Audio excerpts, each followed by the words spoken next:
Question number first है, इसमें बोला गया है एक समद्विबाहु त्रिभुज है ABC।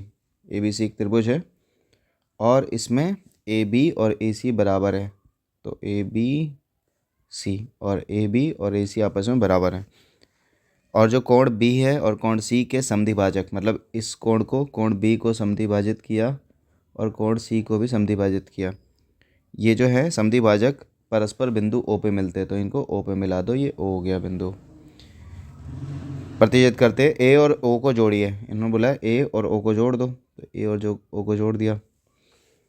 अब दर्शाना है कि OB भुजा, ये OB, ये वाली भुजा OC के बराबर है। तो हम लिखेंगे क्या, हमारे को देखो ट्राइंगल में जहाँ पे हमारे को दे रखा है AB बराबर AC है, तो जब कोण भुजाएं बराबर होती है तो इसके सामने जो कोण होते हैं, जो भुजाएं बराबर होती है उसके सामने कोण जो होते हैं वो बराबर होते हैं। तो अगर एक त्रिभुज बना देते हैं तो बाहर से एक सेपरेट, इसमें है ABC, तो कोण B के सामने भुजा आ रही है AC और कोण C के सामने भुजा आ रही है AB।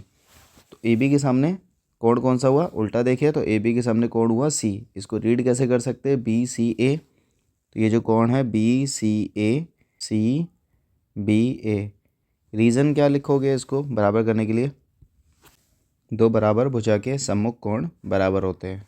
तो ये BCA ये वाला जो कोण है ये वाले AC के सामने आ रही है, और ये वाला जो कोण है CBA आ रहा है AC के सामने, ये वाला, इसलिए बराबर हो गए। हमें पता है अगर दो कोण बराबर है तो इसके आधा, इस कोण का आधा कर देंगे तो भी बराबर हो जाएगा, मतलब हाफ ऑफ एंगल BCA, इसी तरह से हाफ ऑफ एंगल CBA। अब हमें पता ही था ये जो कोण, ये जो BO जा रही थी भुजा, इसने कोण B को समद्विभाजित किया गया था, और CO जो भुजा जा रही है इसने कोण C को समद्विभाजित किया था, और आपस में B और C तो बराबर थे ही, तो ये पूरा पूरा बराबर था, तो इसका आधा आधा भी बराबर है। अगर मैं नंबर डाल दूँ 1 2 3 4, तो 1 तो 4 के बराबर भी है, 1 3 के बराबर भी है, 1 2 के बराबर भी है। इसी तरह से हम किसी की बात भी कर सकते हैं, 2 1 के बराबर भी है, 2 3 के बराबर भी है, और 2 4 के बराबर भी है।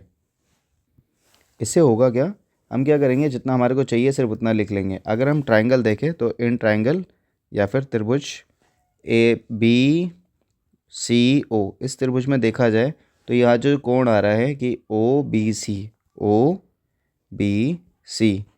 ये बराबर हो जाएगा किसके, OCB के। OCB के क्यों बराबर होगा, तो रीज़न बीइंग ये हाफ ही तो है BCA का और हाफ ऑफ CBA। और अगर हमने ये तो प्रूफ कर लिया कि दोनों एंगल बराबर है, अगर दो एंगल बराबर है तो उसके सामने की भुजाएं भी तो बराबर होंगी। बस यही तो हमारे को प्रूफ करना था फर्स्ट क्वेश्चन में। तो फर्स्ट क्वेश्चन में हम लिखेंगे कि हमारे पास जो ट्राइंगल है ट्राइंगल नहीं एंगल, ये जो एंगल है OCB ये बराबर है, तो हमारे पास क्या हो जाएगा, OB बराबर OC के सामने, OBC के सामने तो OC आ रहा है, तो OC लिखेंगे OC बराबर है OB के। कैसे, CPCT नहीं होता है यहाँ पे, ये CPCT वाले साहब नहीं, यहाँ पे इसका उल्टा लिखेंगे, समान कोण की सम्मुख भुजा बराबर होती है। अब अगर इस ट्रायंगल को दोबारा देखें ABC को, तो इसमें छोटा सा एक ट्रायंगल बन रहा है ABO, ये साइड में निकाल लिया। इसी तरह से ACO, इसको भी साइड में निकाल लिया। तो हमने अभी प्रूव ही किया था कि BO और CO आपस में बराबर है। तो अभी मैंने एक प्रॉपर्टी बताई थी, अगर भुजाएं बराबर है तो उसके सामने वाले कोण बराबर है। BO के सामने कोण बन रहा है ये OAB, या फिर बोलो एंगल A, और इसी तरह से ये वाला का भी बराबर है। और सेकंड क्वेश्चन हमारे को प्रूफ करना है कि जो AO लाइन है, AO क्या कर रही है, बाइसेक्ट कर रही है, बाइसेक्ट्स एंगल A। इसका मतलब AO लाइन जो है A को समद्विभाजित करती है, दो बराबर हिस्से में बांट देती है। तो हम दिखा सकते हैं कि हमने पहले प्रूफ किया है BO बराबर CO है, और BO और CO के सामने जो एंगल बन रहा है OAB, और यहाँ से CO के सामने बन रहा है AOC, तो ये आपस में बराबर होंगे। क्यों, बराबर भुजा के सम्मुख कोण बराबर होते हैं। क्वेश्चन खत्म।